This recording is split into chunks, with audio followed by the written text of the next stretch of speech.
Hello everyone. From this video we will start implementing the SQL queries. So to implement SQL queries we need to open PostgreSQL software. So what we will do, we will click on start menu and we will search for the PostgreSQL. So okay, here it is, PostgreSQL 12. So PostgreSQL provide two softwares, or it can be done through two ways. Like you can do with the pgadmin 4 or SQL shell. Okay, you can perform SQL queries with the help of pgadmin 4 and SQL shell both. pgadmin 4 is an GUI based application, so we will be using this SQL shell, which will help us to perform SQL queries with the help of the command like tool. Okay, so it is very helpful if you want to learn the queries. Okay, so in order to log into our SQL shell, this is the first thing which will come, the server. So server by default is localhost, so I'll just click enter here. Database by default is Postgres, enter.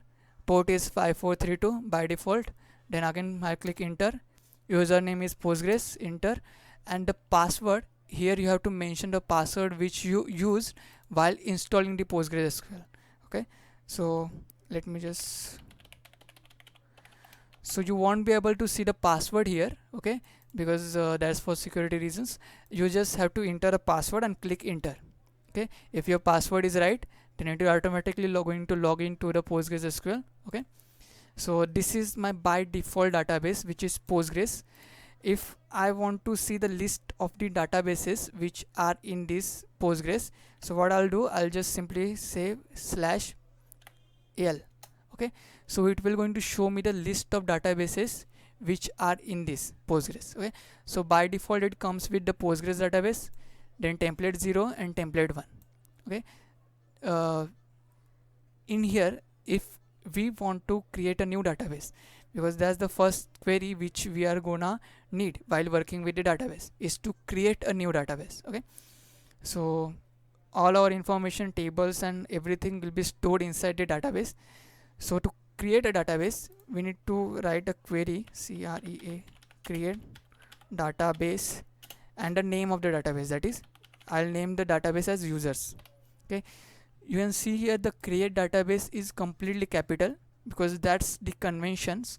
The SQL queries needs to be in the capital form, and the users or whatever the things you will define can be in the lowercase letters. Okay, so after executing the query, this is my query, create database users.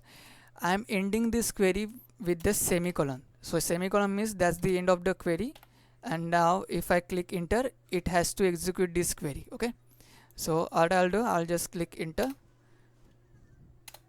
Okay, and now it will execute this query, create database users, and it will going to create a database in here. Okay, in here.